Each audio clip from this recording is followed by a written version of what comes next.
KIBONOBONO OIL twitabira ngo iterambere kuri twese. Muri kahise k'isi ariyo umudamu yitwa Cleopatre ari mu bantu ba mbere niwo yatanguye kwisiga amavuta ikibonobono castor oil ayo. Bavuga ko ariwe yari wa mbere mwiza cyane. Bajyana bose uzona bidandaza, hariho abidandaza umubiri, hariho abadandaza ivyiyumviro, hariho abadandaza utuntu bagira gutya kwidandaza, abaririmbyi abasani, umuntu wese adandaza ivyiyumviro yidandaza. Cyane cyane manze mvuge ku bwiza nibwo nako ndavuga. Ujya muntu uzobona ugasanga afite imyaka 60 mugabo agumaboneka nk'agakumi ni uwubaza ibanga ry'aya mavuta. Aya niyo mavuta arema ubwiza. Castor oil. Hanyuma kandi aya mavuta nk'abariya ntushobora kuba widandaza ngo ibintu byawe bikundwe utazibanga ry'aya mavuta. Ati ayo mavuta aratanga igikundiro.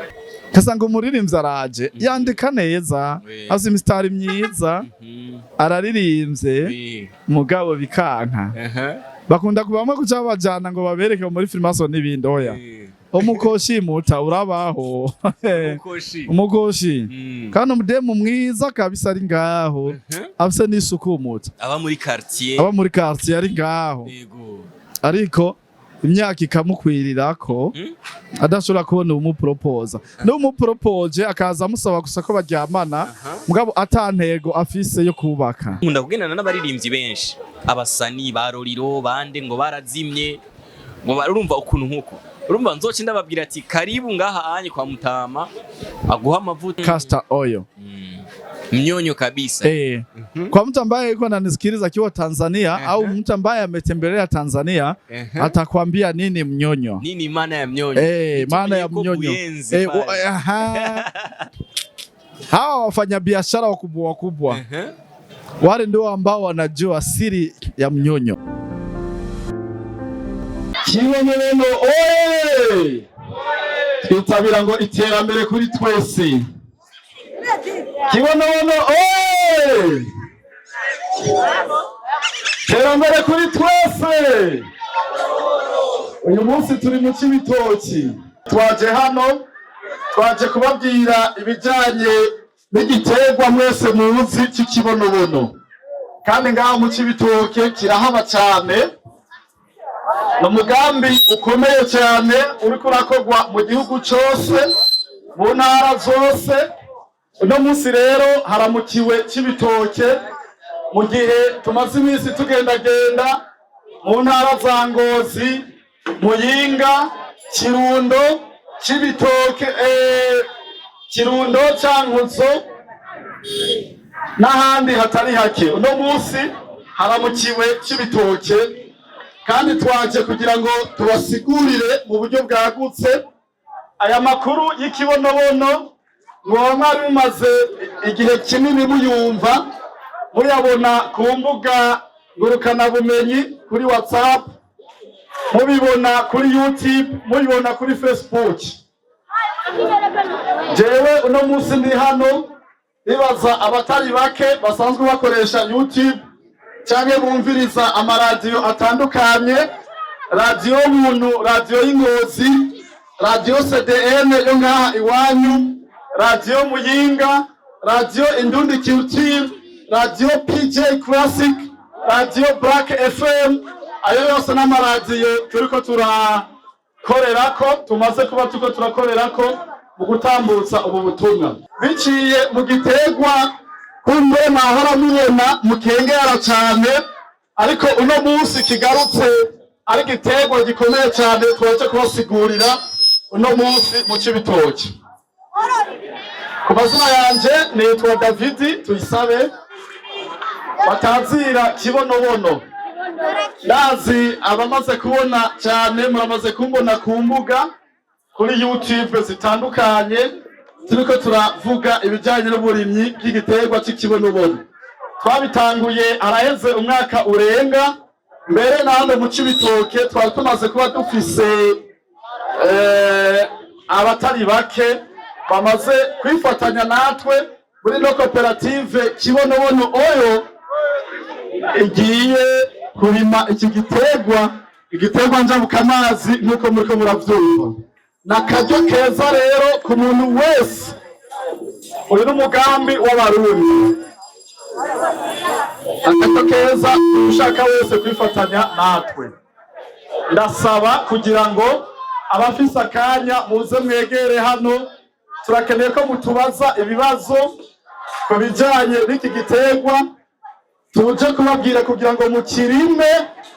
Tukeneye abarimyi bashika ku miliyoni igihugu cose barima igiterwa c'ikibonobono, natwe turiteguye kukibagurira. Imbuto turazifise twazigendanye, turiteguye kukibagurira, hanyuma kandi natwe turiteguye kugishora hanze kuko isoko turayifise. Ubwacu turi isoko, hanyuma kandi turafise niyo tukijana. Ni koperative ikomeye ifise inguvu, irimwo abarundi bari hirya no hino muri Australia, muri Amerika, Iburaya, muri Europe, muri Afrika, namwe abanyacibitoke uno munsi nibe muramukiwe.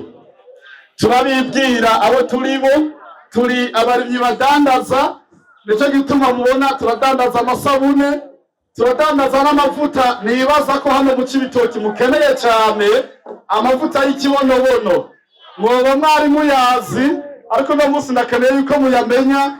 Bikomeye cyane gose amavuta twazanye y'ikibonobono, kubera mu Cibitoke ndafise impamvu ndaza kwibabwira igituma muyakeneye, kuko ndazi ini wanyu kuba ariko baranyumva. Hariho ishano rikunda gutangwa bita ngo ni mpekuzi. No munsi twazanye umuti kibonobono. Nta muntu n'umwe adakenera amavuta y'ikibonobono. N'ubu ngaha mu Butaliyano bariko baranyandikira, nyarutsa muturangire ingene turonka amavuta. Twatumye abantu hiyo bayatwara muri Canada, muri Amerika, tuguma turungika amavuta y'ikibonobono. Rero ndazi ko n'abanyacibitoki muyakeneye. Murakeneye isabune y'igihumbi, murakeneye imbuto z'ikibonobono kugira ngo mukirime. Turakeneye ko mu Cibitoke murima ikibonobono kubera kirahaba cyane, murabibona vyimeza.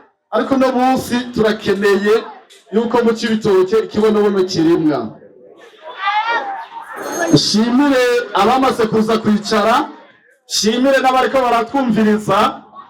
Abataja kutumva no munsi twagendanye n'ikimenyesha makuru kimwe, mushobora kubona biciye kuri Facebook na YouTube, citwa Yagatechtv. Nibaza ko ni kimwe mu bimenyesha makuru bikurikiranwa cyane ku bakoresha imbuga ngurukanabumenyi. Ama kandi uno mugambi turakeneye urwaruka rwaciye ku mashure, kuko ni umugambi uriko uratanga akazi ku batari bake muri kino gihugu cyane cyane.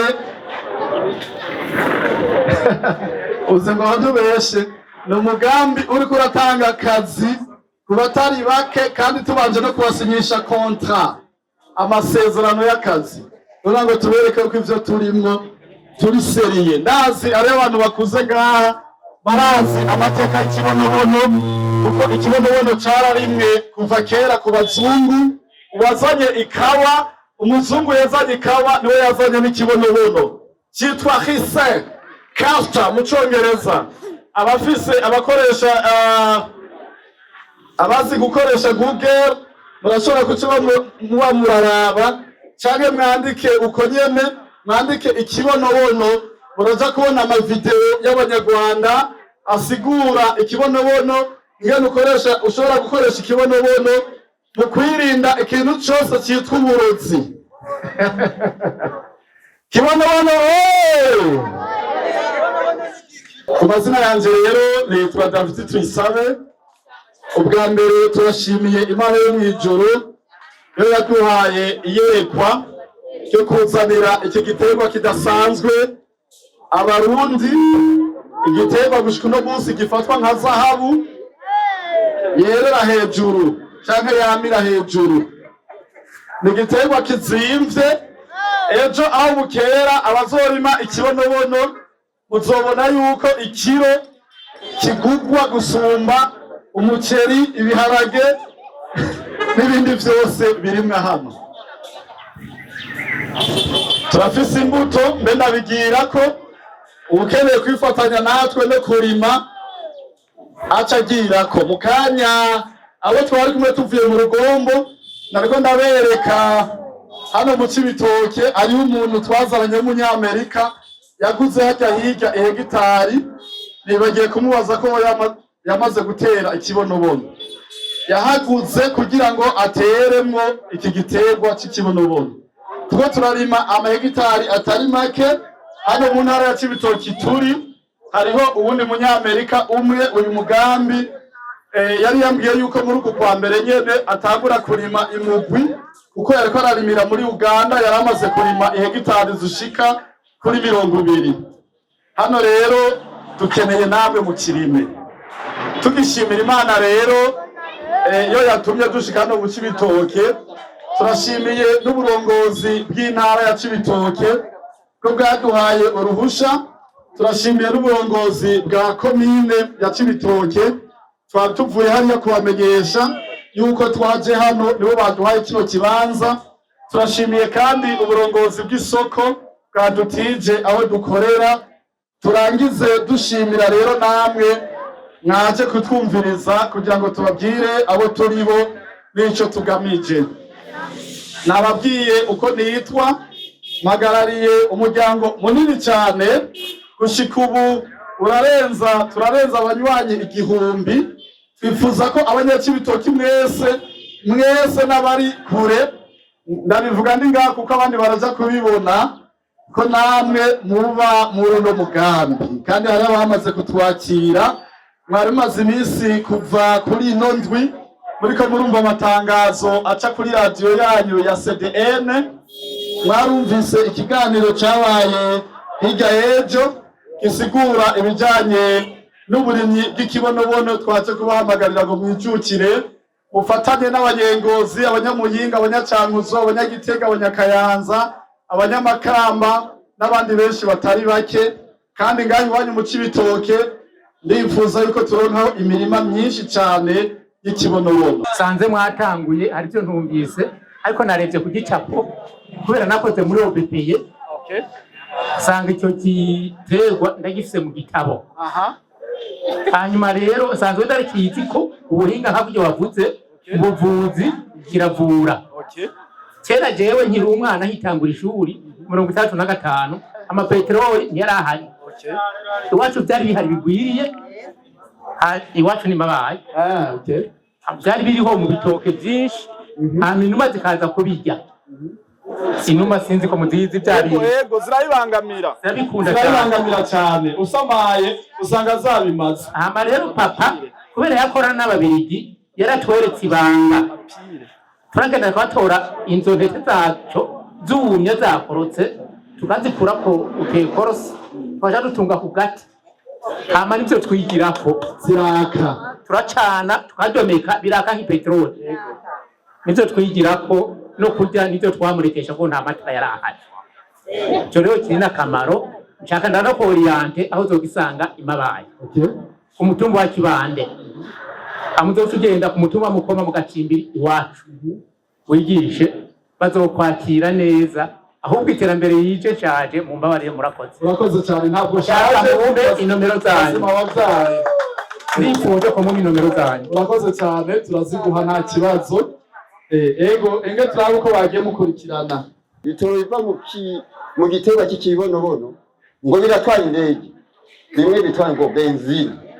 Jewe rero vraiment narabiciyemo kandi bijya sindi muto naje maze imyaka 63 ngo hama rero twebwe mu guhinyuza ko byo twara indege twaje dufata cyo bita amasera ikinga ko wese ko yazikinga agata amasera hama tugatora isera tugacofa tubigirako byo tungireko tukabicana bikaga mugaye cyakora zikwabijya icyakora mugabo mu ishyamba byaba birimo inuma zarabikunda inuma zimwe zirihubu bavuga twitegereje abene igihugu kiragihe ntibari bwakene cyane bo ubu kubyo batari bwakene cyane ngo bahiga ukuntu bo bironderamo ubuzima jewe umugambi ndawemera Yes, ladies and gentlemen, boys and girls, another beautiful day, another blessing. Nundi musi udasanzwe n'andi mateka adasanzwe kongera kandi kubana namwe. Nitwa Captain, ino ni Yagatechtv. Abantu dukurikirana bari muri Canada, Australia, mu Burundi, muri Congo, mu Rwanda. Mwese mwumva ururimi rw'ikirundi ndabaramukije mu amahoro y'Imana abane namwe mwese. Kuri mikro ya mbere ni Captain. Imbere ya kamera yacu ndi kumwe bamwita Mr. Kibonobono. Bamutaziriye amazina menshi cyane gose ariko umugabo ntavugwa mu izina araza kutwidondorera wenyene. Turaguha ikaze Kibonobono. Ego urakoze bwana journaliste na Kagaga cameraman nyuma ya kamera.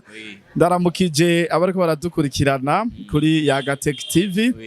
Turabashimira cyane kubera tumaze imisi tukorana muduherekeza twerekana ibikorwa turiko turakora hama kandi twongera nasaba abariko baradukurikirana haruhande yo kumviriza ibyo batubwira baze biyunge natwe. Hanyuma ku mazina yanje nivyo nitwa Tuyisabe David ariko menyekana ku izina rya Kibonobono bivanye n'umugambi natanguje mu Burundi wo kuvuga igiterwa cyahoze kirimwa mu gihe c'abazungu ariko kikaba cagarutse no munsi natwe bwe tukizanye. Hanyuma nubatse rero koperative cyangwa umuryango w'abarimyi b'ikibonobono, umuryango uriko urahurumbirwa cyane, uriko urakura cyane, umaze kuba ufise abanywanyi benshi cyane. Na n'ubu rero turacabandanya turondera abanywanyi ko dukeneye abashika umuriyoni barima igiterwa cy'ikibonobono.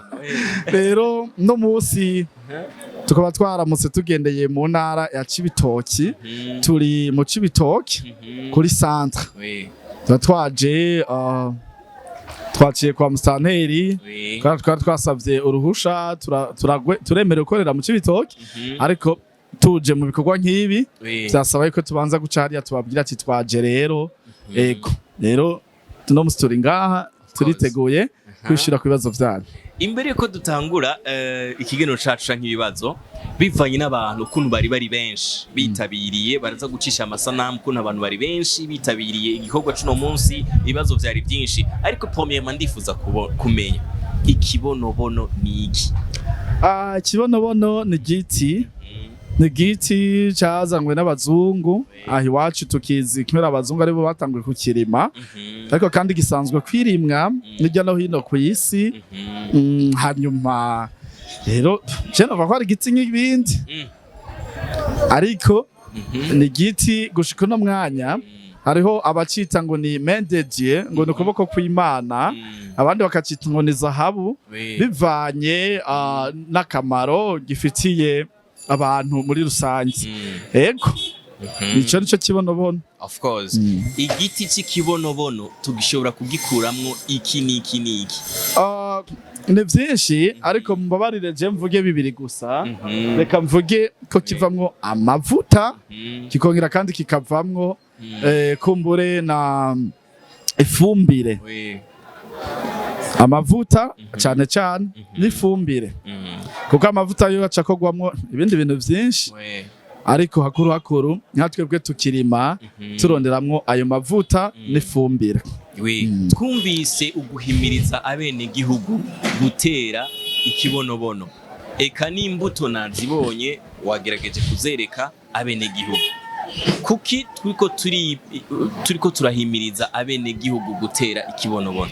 Okay, duhimiriza abene gihugu gutera ikibonobono kubera ko kizimvye gishobora kubagirira akamaro, kigugwa amafaranga menshi vy'ukuri. Hanyuma kandi nibiva muri ico uhereye kuri ayo mavuta arazimvye cyane. Ego nk'akarorero hano urabona ndafise amavuta. Hano amavuta ava mu kibonobono bayita kenshi mu Congereza yitwa bakunda kwita ngo ni Jamaican black castor oil. Ariko nibaza yuko ni vuba cyane natwe twe dufise Burundian black castor oil kubera ko tuko turakirima kandi turashobora no kuyahingura. Hanyuma rero nubona nk'aya mavuta nkaka aka tukadandaza 15,000 ariko nko mugiye koba gashitse ku isoko mpuzamakungu gashobora kugurwa 30,000 35 canke 40 aka hanyuma urana nk'iki aya n'amavuta ava wanashaka mu mbuto nkeya cyane ibiro bidashikana 10 canke 7 by'ikibonobono dushobora kuba turonse iritiro n'inusu y'amavuta yuzuye gushika ngaha urabona nkaya udafise irake 350 ni kuvuga 350 sinoyaguha umva rero nko mu gihe nk'ivyo biro rero mvuze ivyo biva ku giti kimwe kandi apana mu kiringo cy'umwaka mu kiringo gitoyi cyane cerera amezi 6 Guhantu hashushe n'ahakanye n'amezi ahashushe n'atanu ahakanye n'amezi 6 ntikirenza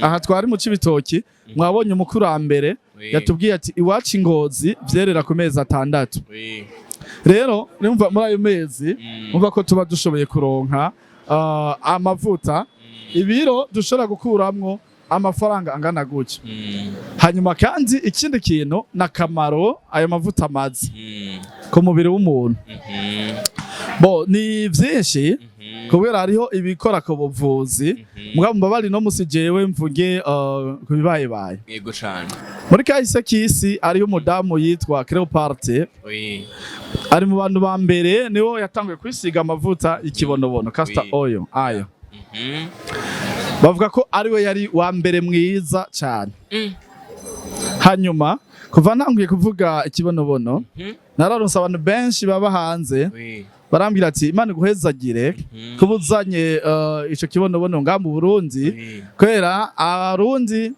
araboneka nk'umuntu ashaje afite imyaka 60 ari umudamu afite imyaka 40 kubera kutamenya ibanga bari abakonesere bose abakonesere ni kuvuga abamisi twe kenshi tuza abakonesere ko ari bagiye bakora kuri batani iki bakunda gukora kuri bata abakonesere b'impuzu abakonesere wiki okay umukonesere ni jambo rikoreshwa gutyo twebwe tubizi uko nivyo mbere nkatwe twatangiye ko n'abajyantu bambara duskini kare bakonesere ya ariko abantu bose bidandaza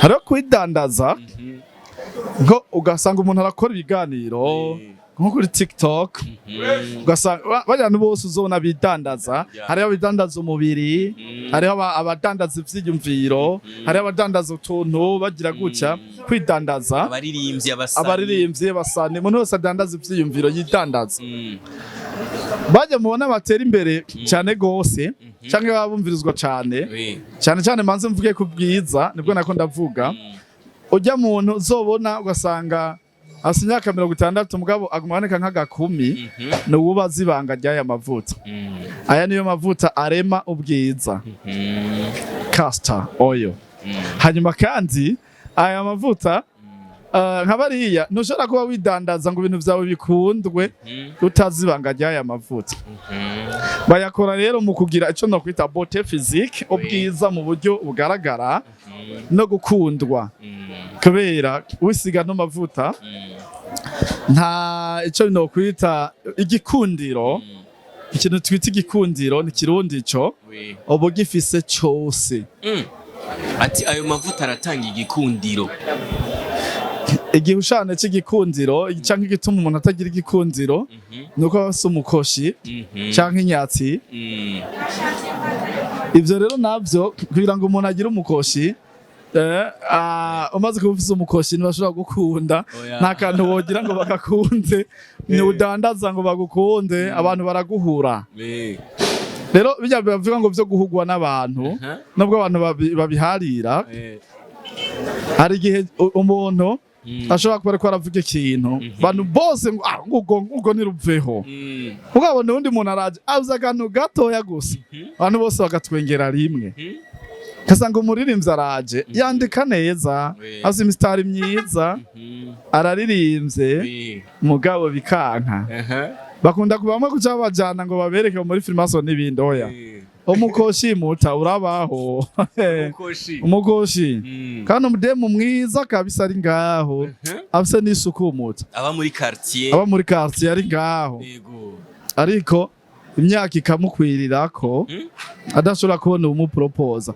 n'umupropoje akaza amusaba gusa ko baryamana mugabo atantego afise yo kubaka ibyo nibyo bita umukoshi bugaca kabiri akaca mukweba n'uwo bakundanye mukundana vyanka ufata binodoka udandaza wapi aho ntuburamenye ibanga ry'aya mavuta ikibonobono nuko gusa iryo jambo naryibagiye ari ibintu nama ngo kibonobono nama ngo gira gute ngo mbone umugabo sivyo baravuga ko ano mavuta uyisize ufise nk'ico kibazo camwe nuko canke ukora ibintu ntibifatike bakakwanka ntibagushorere canke mw'isite ukaboneka nk'umuntu mengo uri kirungurira muri societe uko uvuze ikintu bakakubona kumenga uri ntiwarukwiye kuvuga wewe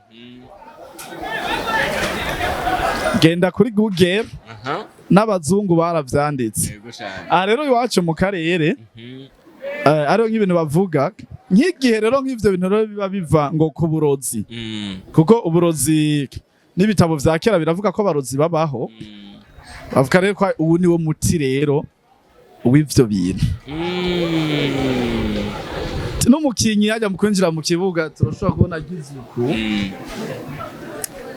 ibi aya mavuta cyo gituma rero ubona azimvye benshi rero barayisiga bien sûr nk'abantu baba bafise imishatsi y'igitangaza abazungu asanga bafise umushatsi mwiza usa neza aya niyo mavuta bayasiga nibandike bakurikira noneho nayi iwacu i Bujumbura ndazi umuntu ahora yigisha abantu gukora imishatsi cy'amishatsi naturelle haro twayaze arambwira ati twumvise uruko avuga ibintu vy'ikibonobono ayo mavuta bayadutuma cyane ariko nituyaronka aya ari amavuta rero ari umujournaliste nka Kagaga ngaho ukeneye ko bagomba guhamagara amadiri 15,000 gusa rero hamakanzi turamaze kumva n'abantu benshi bashinga intahe bemeza ivyo bintu cyo gituma rero twire turayadandaza aba bavyemera n'ukuri barayagura no ngaho wanye ko twadandaje ayatari make kandi zivyo tubabwira twe turayababwira gusa mbwa dusanga bo bayazi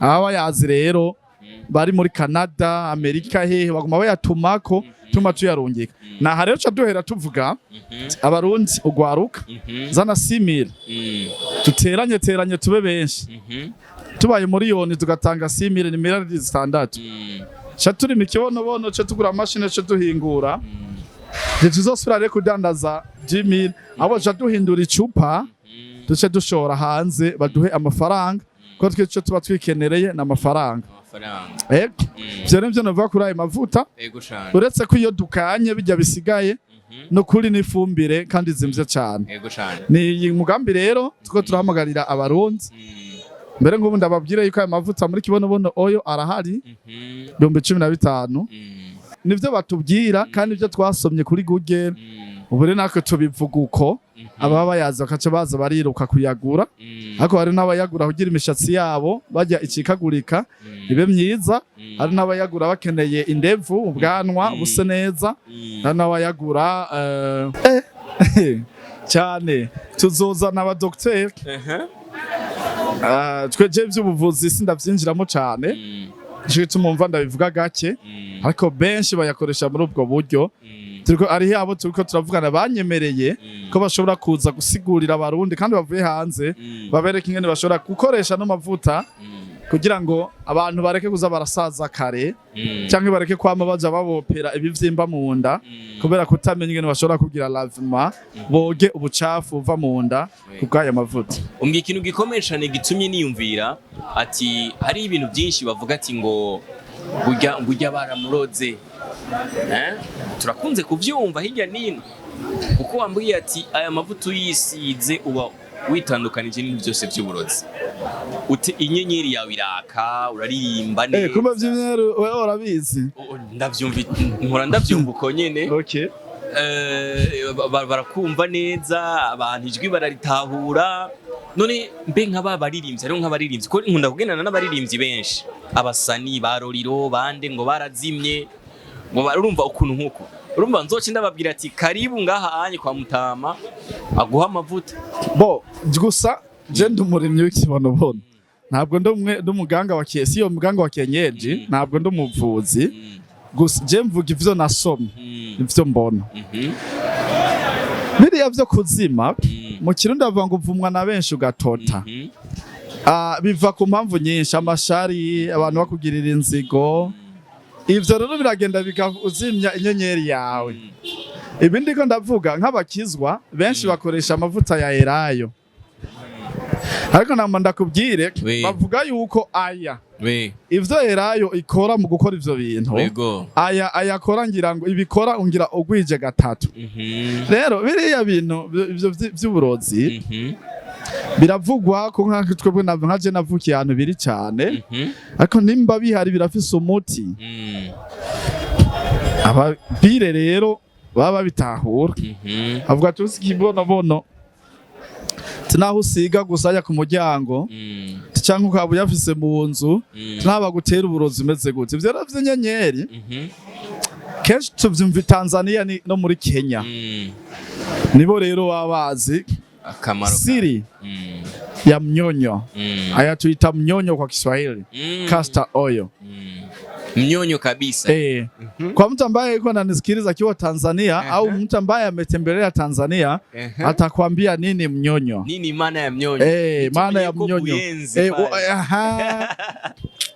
hawa wafanya biashara wakubwa wale ndio ambao wanajua siri ya mnyonyo bambare kuvanga Kiswahili mbwa Bujumbura twagikoresha cyane kubera nivyo tubona bivuye Tanzania uzokumva bavuga ngo bo ntaco aya mavuta kuri ivyo rero genda maze kubona abantu benshi bayashingira intahe nk'aya mavuta bijya bavuga yuko akogwamwo amavuta y'imoteri y'amamoteri uravye ajya amavuta basuka mu mamoteri imiduga ugize uku no gusa no kuri birasa mugabo nk'ivyo byo ndavyemeza kuko narabonye abandi bantu bagomba kuza gukora ino projet mu Burundi bo bagomba kuyakuramo librifia rero bavuga aragumya amavuta uyagize gutya aragumya urashobora reko kuyavanga n'ayandi urashobora kuyavanga na elayo urashobora kuyavanga n'andi mavuta wisiga y'amazi yo nta ngorane atera yakoze ico yagenewe yego ati umuntu ashobora kuyavanga nimba wisiga none nkako kaguze 15000 ariyo wisiga guserega ko cakanyaruka guhera mugabo uyavanze n'ayandi arashobora kumara imisi tubona baby yajya y'abana amavuta yose uyisize ukavanga nayo nta ngaruka bikuzanira bon je mvuga ivyo nasomye ubwoko bwayo bayavanga sino nabwo novuga mugabo baravuga ko bashobora kuyavanga na elayo ayo bakora mu makoko rero ubwoko bwayo bayavanga je nabwonzi ariko mvuga ivyo nasomye ko bashobora kuyavanga n'ayandi ko mu gihe ukeneye kuyisiga canke nko gukuza imishatsi of course twoyasanga he twobigenza gute kugira ngo dushobore kugura aya mavuta kuko tumaze gukorana ibiganiro bigiye bitandukanye no musi twashimikiye ku mavuta twoyakura he twoyasanga he twobigenza gute kugira ngo dushobore kubonana namwe twebwe tuyaronka vuye Tanzania nuba nk'ubu tuyadandaza ari nka matière première ngaha mu Burundi yadandazwa hanyuma mugabo gushika ubu turayafise kuri biro iwacu hepfo ya Kotebu neza na neza hafi ya Kangaro Hotel ushitseho ari inyubako ya Retraco yahora ari biro y'102 mugabo ni biro zibiri hariho biro yo hasi nta nimero ifise ugishika noneho ucubona icapa cacu cerekana aho dukorera hanyuma barashobora no kutwakura gusa nk'ubu kwera abantu benshi tubona baguma bayarondera tugomba guca tuyashira rero no ku mabiro yacu nka twaje mu Cibitoki centre duca dushiraho biro twarayuguruye duca tuyasigaho tuzoca tuyashiraho mu Kirundo baguma bayadusaba mu Cankuzo baguma bayadusaba imuyinga baguma bayadusaba naho nyere tuzoyashirayo ego rero gusa boshobora rero no kutwakura ku nimero zacu ngaho kuri screen nibaza kugira ngo tubabwire ahari hanaba yadusaba bari hanze barashobora kutwereka ingene dushobora kuyabarungikira kandi noneho rega castor oil nk'abakongomani nk'umunsi bamenye ko tuyafise barayagura cyane gose uzi ko bo nk'ivyo bintu byose nadondaguye haba mu bwiza gukora imishatsi n'ivyo vy'imyemerere baravyemera cyane gusumba twebwe abarundi uzi ko twebwe abarundi twikundira Imana cyane ariko bobo ivyo bintu cyo kimwe n'abatanzania barabikorera ko cyane ayo mavuta rero ageze mu bakongomani vraiment barayagura cyane gose rero ubu twatanguye kuyagwiza kuko urana turashobora kuyakora kandi nk'ubu ivyo twateye vuba bizoba bitanguye kwama tuzoca tuguma tuyakora abayashaka bayaronke. Urakoze cyane reka ndagushimire kuri kano kanya muduhaye kugira ngo dushobore gukorana ikiganiro dusigurire abarundi n'abanyamahanga yuko amavuta tuyafise kandi tuyadandaza ukuri kwame. Ego murakoze cyane nibaze bazoyaronka adahari tuzobabwira tugire komande birashobora gushika ariko intambwe ikomeye cyane nuko abakeneye kungukira muri bino bintu baguma turaba kuri Facebook ntibaze nka Yagatechtv dukurikirana abantu benshi cyane ntibaze kuko nkuko nakubwiye je naco bintwaye ivyo akora ntumbaze gikuru nuko ndonka amavuta kuko yenda yafise nashobora gukoramwo isabune wabonye ziga sabune kwa ko twadandaza isabune nyinshi cyane rero nshaka yuko abantu batangure bagura no mavuta bitwa abanywanyi kugira ngo inyungu turonka kuri ano mavuta nabo bazironkemwo baze bagura naza kugura amavuta nkaba n'umunywanyi inyungu muronka nanje nkayironka none tuba dusangiye no bigenza gute nibaza n'ivyo 600